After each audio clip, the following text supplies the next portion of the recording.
Our mid-year outlook focuses on 5 macro disconnects. These disconnects are what we view as arbitrages where investors can make outsized returns relative to expectations in the market. Essentially, many of the key themes that we laid out in January are actually playing out nicely, and we see that there's more momentum behind those. So I think from an investment standpoint, we've got great confidence in how we're seeing the world right now. First, we're very focused on the illiquidity premium, where we think financial services re-regulation has created a nice opportunity for smaller alternative managers to step in relative to traditional banks and make money. 2, structurally, we see China slowing quite a bit, and we think there's going to be a real fallout for investors like KKR to lend to companies that are over-levered or need restructuring.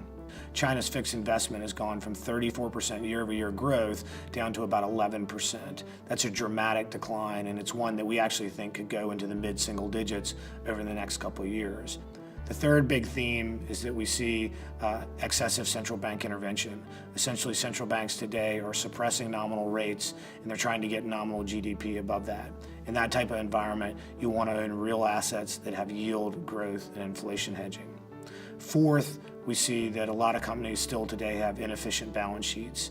And essentially, in that world, there's an opportunity to buy public equities that can do more buybacks, more dividends, and in many instances, more bolt-on acquisitions. And then finally, in the emerging markets, we think there's been an excessive amount of money that's just gone into traditional public equity markets, whereas at KKR, we think there's a much better opportunity to use a broader suite of products to access that rising GDP per capita theme.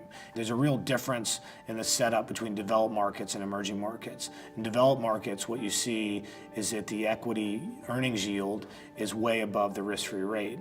But when you look at a country like India, which I think is somewhat reflective of emerging markets, the risk-free rate is way above the earnings yield.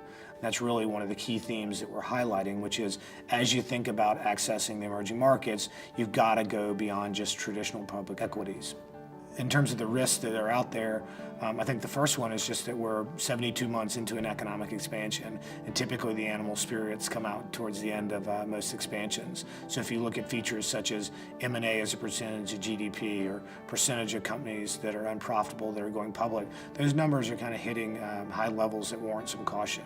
Second is, I think as a firm, we've been very focused on some of the real asset appreciation we've seen in the Chinese equity market, particularly among some of the smaller equity and growth companies.